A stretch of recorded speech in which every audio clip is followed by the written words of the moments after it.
Hi friends, welcome to Brinda novel. இந்த கதையை தொடர்ந்து பார்க்குறதுக்கும் கேட்குறதுக்கும் நம்ம சேனலை சப்ஸ்கிரைப் பண்ணிக்கோங்க. உன்னில் சரணடைந்தேன் எபிசோட் 24. நதியாவோ மதியம் முழுவதும் சாப்பிடாது சுரேஷுக்காக காத்து கொண்டிருக்க அதை பார்த்த பாக்கியம், இதோ பாரு புள்ள, அவன் ராத்திரிக்கு தான் வருவான், நீ முதல்ல வந்து சாப்பிடு என்று கூற, இல்லத்த, எனக்கு பசிக்கலை, காலையில் சாப்பிட்டதே ஒரு மாதிரி இருக்குது, நீங்கள் சாப்பிடுங்க என்று நதியா கூற, பாக்கியமோ, இல்லைம்மா, நான் அப்புறமா சாப்பிட்றேன் என்று கூறியவளை, முதல்ல வந்து உட்காருங்க அத்தை என்று அவரை அழைத்தவள் அவருக்கு உணவு பரிமாறி கொண்டிருந்தாள். பாக்கியமோ சாதத்தில் கையை வைக்கும் நேரம் ராதா அறையில் கத்தும் சத்தம் கேட்டது. பாக்கியம் சாப்பிடுவதை விட்டு எழுந்து செல்ல போக, நதியா, அத்தை, நீங்கள் சாப்பிடுங்க, நான் என்னென்னு போய் பார்க்குறேன் என்றாள்.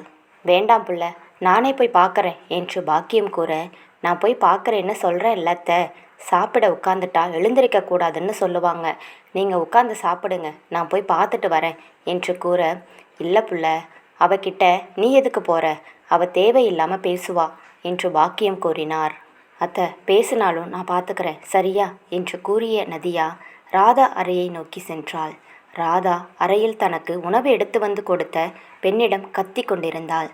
ராதாவை அழைக்க வந்த நதியா உள்ளே செல்லாமல் வாசலில் நின்று கொண்டிருந்தாள். நதியா வந்ததை கவனிக்காத ராதா கத்திக்கொண்டே இருக்க, நதியா, அக்கா என்று குரல் கொடுத்தாள். ராதா எரிச்சலாக வாசல்புறம் திரும்ப அங்கு நதியா நின்று கொண்டிருப்பதை பார்த்து, உன்னை யாரு இங்கே வர சொன்னது என்று கேட்டாள். இல்லைக்கா, கத்துற சத்தம் கேட்டுச்சு, அதான் என்ன பிரச்சனைன்னு பார்க்கலாம்னு வந்தேன் என்று தயங்கி தயங்கி சொல்லி முடித்தாள். அவளை பார்த்த ராதாவிற்கு கோபம் தாங்காது அவள் அருகில் வந்து, இதோ பாரு, முதல்ல இந்த அக்கா சொக்கான்னு கூப்பிட்றத நிறுத்து. நீ என்ன ஒவ்வொரு தடவையும் அக்கான்னு கூப்பிடும்போது எனக்கு அப்படியே உடம்பெல்லாம் பத்திக்கிட்டு எரியிற மாதிரி இருக்கு என்று கூற, ஏன் அக்கா இப்படியெல்லாம் சொல்கிறீங்க என்று நதியா கேட்க, ஏய், உனக்கு ஒரு தடவை சொன்னால் புரியாதாடி, இரு, உனக்கு நான் புரிய வைக்கிறேன், இந்த வீட்டில் நீ யாருன்னு என்று கூறியவள் அங்கு நின்ற வேலை செய்யும் பெண்ணை அழைத்து வந்து அவள் அருகில் நிற்க வைத்து, இதோ நிற்கிறா பாத்தியா வேலைக்காரி, இவளுக்கும் உனக்கும் ஒரு வித்தியாசமும் இல்லை, என்னை பொறுத்த வரைக்கும் நீங்கள் 2 பேரும் ஒன்று தான், இப்போ புரியுதா நீ யாருன்னு, இனிமேலாவது என்னை அக்கான்னு கூப்பிடுறது நிறுத்து என்று ராதா கூற, அவள் கூறியதை கேட்டு நதியாவுக்கு மிகவும் கஷ்டமாக இருந்தாலும் தான் ஏதாவது பேசினால் கண்டிப்பாக பிரச்சனை அதிகமாகும் என்று தெரிந்தவள் அமைதியாக, சரிங்க, வேற எப்படி கூப்பிடணும் என்று கேட்க, இவ என்ன சொல்லி கூப்பிடுவாளோ அதே தான் நீயும் கூப்பிடுற, ஏய் சொல்லுடி, நீ என்ன சொல்லி கூப்பிடுவாய் என்று கேட்க, அந்த பெண்மணி, நான் சின்னம்மான்னு கூப்பிடுவேன் என்று கூறினாள். அதை கேட்ட ராதா, இதே மாதிரி தான் நீ என்னை கூப்பிடுற, இனிமே நீ என்னை சின்னம்மான்னு தான் கூப்பிடுற, புரியுதா என்று கூற, அதை கேட்ட நதியா, சரிங்க சின்னம்மா, என்ன பிரச்சனை என்று கேட்க, ராதா அங்கு டேபிள் மீது வைத்திருந்த உணவு தட்டை காட்டி, இது என்னது என்று கேட்டாள். நதியாவும், அது சாப்பாடுங்க என்று கூற, ஓய், என்ன நக்கலா, இது சாப்பாடா, உங்கள் ஊரில் இது சாப்பாடா, இந்த மாதிரி தான் உருண்டை பிடிச்சு கருப்பாக எடுத்துகிட்டு வருவீங்களா என்று கேட்க, ஐயோ சின்னம்மா, இது சாதம் இல்லை, இதுக்கு பேர் களி உருண்டையும் ஐர மீன் குழம்பும், உடம்புக்கு ரொம்ப நல்லதுமா என்று கூறிக்கொண்டே இருக்க, அவள் பேசுவதை கேட்டு ராதாவோ எரிச்சலாகி, அடச்சி, இந்த கன்றாவியெல்லாம் நான் திங்கவே மாட்டேன், இதை பார்க்கவே வாந்தி வர்ற மாதிரி இருக்குது, என்னடி இதெல்லாம், நான் சாப்பிட மாட்டேன், அத்தைக்கு தெரியுமே, அப்புறம் எதுக்கு அவங்க கொடுத்து அனுப்புனாங்க என்று கேட்க, ஐயோ என்னை மன்னிச்சிடுங்க, நான் தான் கொடுத்து அனுப்பினேன் என்று கூறினாள் நதியா. அதானே, இந்த வேலையெல்லாம் நீ தான் நல்லா பண்ணியிருப்பியே, என்ன வந்த உடனேயே இந்த வீட்டுக்கு நீ முதலாளி ஆகிட்டியா, எனக்கு எதுவும் நீ பண்ண வேண்டாம், எனக்கு எல்லாம் அத்தை பண்ணுவாங்க, நீ ஒழுங்கு மரியாதையாக மற்ற வேலையை பாரு, ஏன் விஷயத்தில் நீ தலையிடாத, அவ்வளவுதான் சொல்லிட்டேன் என்று கூறியவள் அங்கு வைத்திருந்த தட்டை எடுத்து விசிறி அடித்தாள். அதுவரை அமைதியாக நின்று கொண்டிருந்த நதியாவுக்கு அவள் செயலை பார்த்து கோபம் தலைக்கு மேலேறியது. நதியா ராதா அருகில் வந்து, இதோ பாருங்க, நீங்கள் என்ன சொன்னாலும் நான் அதை கேட்டுக்கிறேன், ஆனால் சாப்பிட்ற சாப்பாட்டை இந்த மாதிரி தூக்கி போடுற வேலையெல்லாம் வச்சுக்காதீங்க, அதுக்கு தான் நாங்கள் எல்லாம் ரொம்ப கஷ்டப்பட்டுட்டு இருக்கோம், ஒரு விவசாயம் பண்ணுறவங்களுக்கு தான் அந்த சாப்பாட்டோட அருமை தெரியும், சாப்பாட்டை முதல்ல மதிக்க கற்றுக்கோங்க என்று கோபமாக கூற, அதை கேட்ட ராதா, என்னடி என்கிட்ட வந்து ரொம்ப அதிகமாக பேசிகிட்டே இருக்க, அவ்வளவு தைரியம் வந்துடுச்சா என்று கையை ஓங்க, நதியா சட்டென்று ராதாவின் கையை பற்றினாள். இதோ பாருங்க, நான் பிரச்சனை வேணாம்னு தான் ஒதுங்கி போகிறேன், ஆனால் என்னோட சுயமரியாதையை நான் எங்குமே விடமாட்டேன், நீங்கள் சொன்னீங்கன்னு தான் கேட்டுக்கிட்டேன். ஆனால் என் மேலே கை வைக்கிறதுக்கு உங்களுக்கு எந்த உரிமையும் கிடையாது என்று கூற ராதாவிற்கு கோபம் தாங்கிக் கொள்ள முடியவில்லை. ஏன் கையவே பிடிக்கிற அளவுக்கு வந்துட்டியா?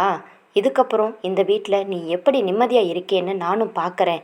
உன்னை நிம்மதியாக இருக்க விட மாட்டேன்டி என்று கூறியவள் அவளை பிடித்து வெளியே தள்ளி தன் அறைக்கதவை சாற்றினாள். நதியாவோ அங்கு விழுந்திருந்த களியை எடுத்து தட்டில் வைத்து அந்த இடத்தை துடைத்து கொண்டிருக்க அதை பார்த்த வேலை செய்யும் பெண்மணியோ, ஐயோ அம்மா, நீங்கள் எதுக்கு துடைக்கிறீங்க, விடுங்க, நானே துடைக்கிறேன் என்று கூறினாள். பரவாயில்ல அக்கா, இதில் என்ன இருக்குது, நான் துடைக்கிறேன், எங்கள் வீட்டில் இதெல்லாம் நான் செஞ்சுருக்கேன் என்று கூறியவள் அங்கிருந்த அனைத்தையும் துடைத்து சுத்தம் செய்தாள். அங்கு நடந்ததை படிக்கட்டில் நின்று பாக்கியம் பார்த்து கொண்டே இருந்தார். நதியா கீழே இறங்கி வருவதற்குள் பாக்கியம் அங்கிருந்து சென்று கொண்டிருந்தார். நதியா பாக்கியத்தின் அருகில் வந்து, அத்தை சாப்பிட்டீங்களா, போதுமா என்று கேட்க, என்னம்மா அங்கே சத்தம் என்று கேட்டார். நதியா, ஒன்றுமில்ல அத்தை, அக்கா இந்த களியெல்லாம் சாப்பிட மாட்டாங்களா, இந்த விஷயம் எனக்கு தெரியாது, தெரியாதனமாக அவங்களுக்கு நான் கொடுத்து விட்டுட்டேன், அதுதான் கத்திக்கிட்டு இருந்தாங்க என்று கூற அதை கேட்டு சிரித்த பாக்கியம், அவ இதெல்லாம் சாப்பிட மாட்டாமா, அவ எதை செஞ்சு கொடுத்தாலும் அதை குறை தான் சொல்லுவா, அவள் அப்படித்தான் எல்லாத்துக்கும் கத்திக்கிட்டே இருப்பா என்று பாக்கியம் கூற, சரி விடுங்கத்த பார்த்துக்கலாம் என்றாள். வேறு எதுவும் பிரச்சனை இல்லையே நதியா என்று பாக்கியம் கேட்க, இல்லத்த, வேறு எந்த பிரச்சனையும் இல்லை என்று நதியா சாதாரணமாக கூறி அங்கிருந்த பொருட்கள் அனைத்தையும் எடுத்துக்கொண்டு கிச்சனுக்குள் வைத்தாள். பாக்கியம் தன் மனதுக்குள் ரொம்ப நல்ல பொண்ணாக இருக்கா, பிரச்சனையை என்கிட்ட சொல்லி அதை பெருசாக்காமல் அமைதியாக விட்டுட்டா. சுரேஷுக்கு இந்த மாதிரி ஒரு பொண்ணு கிடைக்க கண்டிப்பாக அவன் கொடுத்து வச்சிருக்கணும். இந்த பையன் கொஞ்சம் திருந்திட்டா போதும். கடவுளே, இவங்க 2 பேரும் ரொம்ப சந்தோஷமாக வாழணும் என்று மனதுக்குள் கடவுளை வேண்டிக் கொண்டாள். பாக்கியம் தன் அறைக்கு வந்து நடந்த எல்லாவற்றையும் யோசித்து பார்த்தார். இந்த வாட்டி காளி வந்தா கண்டிப்பாக இதுக்கு ஒரு முடிவு கட்டியே ஆகணும். இந்த மாதிரி போச்சுன்னா பாவம் அந்த பொண்ணு தினம் கொடுமையைத்தான் அனுபவிச்சுட்டு இருப்பா. காளிக்கிட்ட சொல்லி முதல்ல அவன் பொஞ்சாதியை கூடவே கூட்டிகிட்டு போக சொல்லணும் என்று நினைத்தாள். மாலை நேரம் வர சீதா கோவிலுக்கு செல்வதற்காக புடவை கட்டி தயாராகி கொண்டிருந்தாள். அவள் நிறத்துக்கு ஏற்ற மயில் நிற புடவை அணிந்தவள் தலைமுடியை பின்னி அதில் மல்லிப்பூ சூடி கை நிறைய வளையல் அணிந்து கொண்டாள். எப்பொழுதும் போல தன்னவனை எதிர்பார்த்து நிற்கும் ஜன்னலின் அருகில் வந்து நின்றவளின் கண்கள் ராகவனையே தேடிக்கொண்டிருந்தது. இரவு ராகவனுடன் பேசியது, காலை அவளுடன் கட்டிப்பிடித்து உருண்டது என்று அனைத்தும் அவளுக்கு நினைவு வர இப்பொழுதே அவனை பார்க்க வேண்டும் என்று மனது தவியாய் தவித்து கொண்டிருந்தது. அவள் மனதுக்குள், நீ யாருடா, நான் அப்படி உனக்கு என்ன பண்ணேன், நீ ஏன் என்னை இவ்வளவு காதலிக்கிற என்று எண்ணியவள் தங்கள் வாழ்க்கையை சீக்கிரம் தொடங்க வேண்டும் என்று எண்ணிக்கொண்டாள். மணி 5 என காட்ட சட்டென்று வயலில் இருந்து வெளியில் வந்தவன் கை கால்களை கழுவிவிட்டு சட்டையை எடுத்து மாட்டிக்கொண்டிருந்தான். இவன் செயலை பார்த்து கொண்டிருந்த சரவணன், டேய் என்னடா ஆஃபீஸ் விட்டு கிளம்புற மாதிரி 5 மணி அடித்த உடனேயே கிளம்பிட்ட, நானே வாடான்னு கூப்பிட்டாலும் வரமாட்ட, இப்போ என்னடான்னா இவ்வளவு வேகமாக கிளம்பிட்டு இருக்க என்று கேட்க, டேய் மச்சான், இன்னைக்கு சீதாவை கோவிலுக்கு கூட்டிகிட்டு போக சொன்னாங்க, அதாண்டா நான் கிளம்பிட்டேன் என்று ராகவன் கூற, ஓ அதனால தான் இப்போ இவ்வளவு சீக்கிரமாக கிளம்புறியா, அதானே பார்த்தேன் இன்னைக்கு உன் மூஞ்செல்லாம் பல்லா இருக்கேன்னு, நடத்தடா மச்சா, உன் காட்டில் மல்லதாண்டா என்று கூற அதை கேட்ட ராகவன், போதுண்டா ரொம்ப வைத்தறிச்சல் படாத, சீக்கிரம் வேலையை முடிச்சிட்டு வீட்டுக்கு வந்து சேரு, புரியுதா என்று கூறி தன் வண்டியை எடுக்க போக அந்த வயலில் வேலை செய்து கொண்டிருந்த கணேசன், ராகவா ராகவா என்று கத்திக்கொண்டே ஓடி வந்தார். அவர் கத்துவதை பார்த்த ராகவன் அவர்களை நோக்கி செல்ல கணேசனின் குரலை கேட்டதும் சரவணனும் வயலிலிருந்து வெளியில் வந்து அவர்களை நோக்கி சென்றனர். அந்த தோட்டத்தில் வேலை செய்யும் கணேசன் என்பவர் தன் மகன் செல்வாவை தோளில் போட்டுக்கொண்டு ஓடி வர, ராகவன், என்னாச்சு மாமா, ஏன் இப்படி ஓடி வரீங்க என்று கேட்க, ராகவா, என் பையன் வயலுக்கு வச்சிருந்த பூச்சி மருந்தை எடுத்து குடிச்சிட்டான்ப்பா என்று அழுது கொண்டே கூற அதை கேட்ட ராகவனுக்கு அதிர்ச்சியாக இருந்தது. உடனே சரவணன், என்ன மாமா சொல்கிற, எப்போ குடித்தான் என்று கேட்க, இப்போதான்ப்பா, கொஞ்ச நேரம் ஆகுது என்று கூறினார். முதல்ல ஹாஸ்பிட்டலுக்கு போகலாம் வாங்க என்று ராகவன் கத்த, வாடா மச்சான், வண்டியிலேயே கூட்டிகிட்டு போயிடலாம் என்று சரவணன் கூறினான். ராகவன் வண்டி எடுக்க அவன் பின்னால் செல்வாவை அமர வைத்து அவனை பிடித்தவாறு சரவணன் அமர்ந்து கொண்டான். ராகவன் வேகமாக வண்டி ஓட்டிக்கொண்டு செல்ல 1/2 மணி நேரத்தில் மருத்துவமனையை அடைந்தனர். மருத்துவமனையில் வண்டி நின்றதும் சரவணன் செல்வாவை தோள் மீது போட்டுக்கொண்டு உள்ளே ஓடினான். ராகவன் அங்கு வேலை செய்து கொண்டிருந்த பெண்மணியிடம் நடந்தவற்றை கூற, அந்த பெண்மணி அவனை அவசர சிகிச்சை பிரிவில் சேர்க்க அவனுக்கு சிகிச்சை அளிக்கப்பட்டது. ராகவனுக்கும் சரவணனுக்கும் ஒன்றுமே புரியவில்லை. சரவணன் ராகவனை பார்த்து, டேய் மச்சான், என்னடா அந்த பையனை நேற்று கூட பார்த்தேன்டா என்று கூற, எனக்கும் ஒன்றும் புரியலடா மச்சான். போன வாரம்தான் கணேச மாமா அந்த பையனை பற்றி பேசிகிட்டு இருந்தாரு. அவன் படிப்புக்கு கூட தாத்தா தான் காசு கொடுத்ததா சொன்னார் என்றான். ஒருவேளை பரீட்சை சரியாக எழுதாமல் ஃபெயிலாக இருப்பானா என்று சரவணன் கேட்க, இல்லடா, அவன் நல்லா படிக்கிற பையன்னு மாமா அடிக்கடி சொல்லுவாங்கடா. அவன் நல்லா படிக்கிறான்ப்பா, நல்ல பெரிய ஆளாக வருவான்னு சொல்லிகிட்டே இருப்பாருடா. பாவம், ஒரே பையன்டா, அதை நினச்சாதான் ரொம்ப கஷ்டமாக இருக்குது என்று இருவரும் பேசிக்கொண்டே இருக்க அங்கே அழுது கொண்டே கணேசன் ஓடி வந்தார்.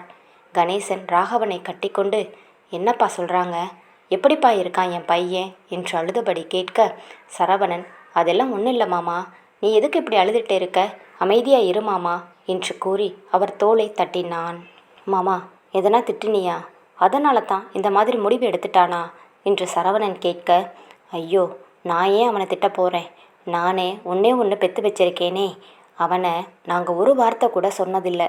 ஏதோ 2 நாளாக காலேஜுக்கு கூட போகலை. வீட்டில் ஒரு மாதிரியாக இருந்தான். அதுதான் அவங்க அம்மா தோட்டத்து பக்கம் போனாவாச்சும் சரியாயிடுவான்னு அனுப்பி வச்சேன்.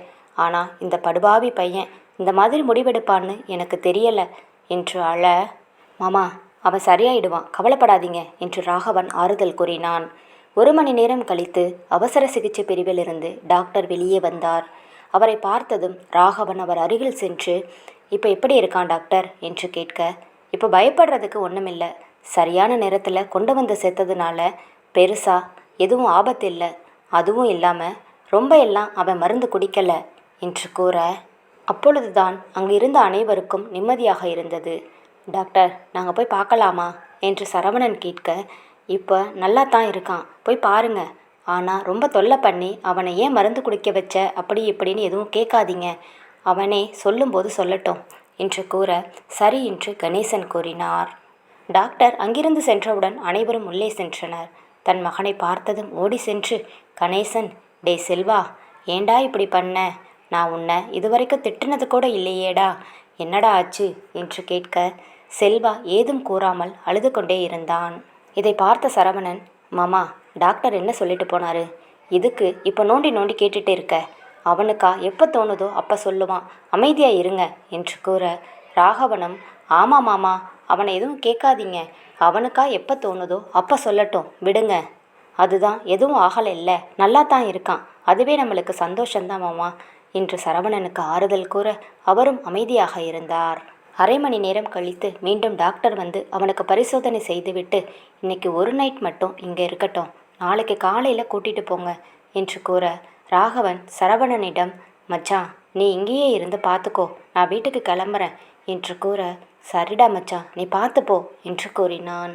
ராகவன் அவர்களுக்கு இரவு உணவை வாங்கி கொடுத்து விட்டு வீட்டிற்கு வந்தான். ராகவன் வீடு வந்து சேரவே 11 மணி ஆகியிருந்தது. வீட்டு கதவை திறந்து உள்ளே செல்ல சுந்தரேசன் அமர்ந்து கொண்டிருந்தார்.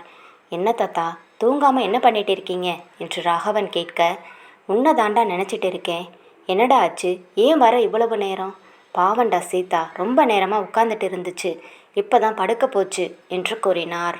ராகவன் நடந்தவற்றை அனைத்தையும் கூறினான். அதை கேட்ட சுந்தரேசனும், இந்த காலத்து பிள்ளைங்க ஆத்தா அப்பனை பற்றி எல்லாம் நினைக்கிறதே இல்லை, அவங்க பிரச்சனை தான் அவங்களுக்கு பெருசாக போச்சு என்று புலம்பிக் கொண்டிருக்க, ராகவனும், எனக்கு ரொம்ப கஷ்டமாயிடுச்சு தாத்தா, மாமாவை பார்க்கவே ரொம்ப பாவமாக இருந்துச்சு என்று கூறினான். சரி விடுடா, போய் சாப்பிட்டு படுடா என்று கூறி தன் அறைக்கு எழுந்து சென்றார். ராகவன் கதவை திறந்து தன் அறைக்கு வந்து கதவை தாளிட்டு திரும்ப அங்கு சீதா அமர்ந்தபடி உறங்கிக் கொண்டிருந்தாள். அவள் அழகாக புடவை உடுத்தி தயாராகி இருப்பதை பார்த்தவனுக்கு கஷ்டமாக இருந்தது. பாவம் பட்டு எனக்காக காத்திருந்து காத்திருந்து தூங்கிட்டா போலையே என்று கூறியபடியே அவள் அருகில் சென்றவனுக்கு அப்பொழுதுதான் மருத்துவமனையில் இருந்து வந்தது நினைவுக்கு வந்தது. ராகவன், நம்ம போய் குளிச்சுட்டு வந்துடலாம் என்று நினைத்தவன் நேராக பாத்ரூமுக்கு சென்று குளித்து முடித்து வந்தான். வெறும் கைலி பனியன் மட்டும் அணிந்து கொண்டு துண்டில் தன் தலையை துடைத்து கொண்டு அவள் அருகில் வர அப்பொழுதுதான் டேபிளில் உணவு இருப்பதை பார்த்தான். ராகவன் மனதுக்குள், பாவம், நமக்காக ரொம்ப நேரமாக காத்துட்டு இருந்திருக்கா என்று நினைத்தவன் அவள் அருகில் சென்று அமர்ந்து அவளை தன் நெஞ்சோடு அணைத்து கொண்டு அவளின் உச்சந்தலையில் முத்தம் வைத்தான். அவள் சற்றென்று தன்னை யாரோ அணைப்பதை உணர்ந்து கண்களை திறந்து பார்க்க ராகவனும் அவளை பார்த்து சிரித்து கொண்டே சாரிப்பட்டு என்று கூற, சீதா என்னாச்சு மாமா, ஏன் இவ்வளவு நேரம் என்று பதட்டமாக அவன் உடலை தொட்டு தொட்டு பார்த்தாள். ஏய் பட்டு, எனக்கு ஒன்றும் இல்லடி என்று கூற, மாமா முதல்ல ஃபோனை எடுக்க கற்றுக்கோங்க, எத்தனை தடவை தெரியுமா ஃபோன் பண்ணேன் என்று கோபமாக கூற, அப்போதுதான் தன் ஃபோன் பைக்கிலேயே இருப்பது நினைவுக்கு வந்தது. இன்னைக்கு என்ன நடந்துச்சு தெரியுமா பட்டு என்று நடந்தவற்றை அனைத்தையும் கூற சீதாவுக்கு மிகவும் கஷ்டமாகி போனது. அப்புறம் என்னாச்சு மாமா, எதுக்காகத்தான் அந்த பையன் அந்த மாதிரி பண்ணிக்கிட்டான் என்று கேட்க, எனக்கும் தெரியல பட்டு, நாளைக்கே ஹாஸ்பிட்டல் போனாதான் தெரியும். பாவம் கணேசன் மாமா பார்க்கறதுக்கே ரொம்ப கஷ்டமாயிடுச்சு என்று கூற, சரி விடு மாமா, எல்லாம் சரியாகிடும், அவனுக்கு ஒன்றும் ஆகலை இல்லை என்று கேட்க, அதெல்லாம் ஒன்றும் ஆகலைப்பட்டு நல்லா தான் இருக்கான் என்றான். நீ சாப்பிட்டியா மாமா என்று சீதா கேட்க, இல்லடி எனக்கு ஒரு மாதிரியாக இருக்குது, ஹாஸ்பிட்டல் வேற போயிட்டு வந்தேன்னா அந்த வாசனை எனக்கு ஒரு மாதிரி இருக்குப்பட்டு என்று கூற, அவன் நிலைமையை புரிந்து கொண்டவள், சரி இரு மாமா, நான் போய் உனக்கு பால் சூடு பண்ணி எடுத்துட்டு வரேன் என்று கூறி அவனை விட்டு விலக ராகவன் சட்டென்று அவளை இழுத்து அணைத்தான். அவளின் முகத்தோடு தன் முகத்தை உரசியபடி, ரொம்ப நேரம் காத்துட்டு இருந்தியா, நீ முதல்ல சாப்பிட்டியா என்று கேட்க அவளுக்கு பேச்சு வரவில்லை. அவன் செய்து கொண்டிருந்த செயலில் தன் உடல் முழுவதும் சிலிர்ப்பெடுக்க ஏதும் கூறாது கண்களை மூடி அதை அனுபவித்து கொண்டிருந்தாள். அவன் சாப்பிட்டியா பட்டு என்று மீண்டும் கேட்க, அப்பொழுதுதான் தன்னிலை பெற்றவள், சாப்பிட்டேன் மாமா, நானும் அத்தையும் சாப்பிட்டோம், உங்களுக்கு தான் நான் சாப்பாடு எடுத்து வச்சேன் என்று கூறினாள். எனக்கு சாப்பாடெல்லாம் வேணாம் பட்டு, நீ பால் எடுத்துட்டு வரேன்னு சொன்னல்ல, அதுவே போதும் என்று கூற, சரி மாமா, நான் போய் உங்களுக்கு பால் எடுத்துட்டு வரேன் என்று கூறியவள் அவனை விட்டு விலக அவன் அவளை விடாது, எனக்கு பால் வேண்டாம் பட்டு, இப்படியே என் பக்கத்திலேயே இரு என்று கூற, அவனை பார்த்து சிரித்தவள், பால் எடுத்துட்டு வந்து உங்கள் பக்கத்தில் உட்காந்துக்கிறேன் போதுமா என்று கூறியவள் அறையை விட்டு வெளியில் வந்து கிச்சனுக்கு சென்று சூடாக பாலை காய்ச்சி எடுத்துக்கொண்டு அறைக்குள் வந்தாள். அறைக்குள் நுழைந்தவள் அங்கு எங்கும் ராகவனை காணாதிருக்க பாலை டேபிளில் வைத்துவிட்டு, மாமா எங்கே போயிட்டீங்க என்று கேட்டுக்கொண்டே இருக்க ராகவன் அவளை பின்னால் இருந்து அணைத்தான். அவள் ஒரு நிமிடம் திடுக்கிட்டு போக, டே மாமா, இந்த மாதிரி எல்லாம் பயம் காட்டாதடா, ஒரு நிமிஷம் இதயமே நின்று போச்சு தெரியுமா என்று கூற, அதெல்லாம் எப்படி நிற்கும், அங்கதான் நான் இருக்கேனே என்று கூறியவன் அவள் காது மடலில் முத்தம் கொடுத்தான். அவள் சினுங்கி அவனிடமிருந்து விலக அவளை அள்ளி கொண்டவன் கட்டிலில் அமர வைத்து அவளின் காலடியில் வந்து அமர்ந்தான். இக்கதை தொடரும். இக்கதை உங்களுக்கு பிடித்திருந்தால் மறக்காமல் வீடியோவுக்கு லைக் அண்ட் சப்ஸ்கிரைப் பண்ணுங்கள். தேங்க்யூ.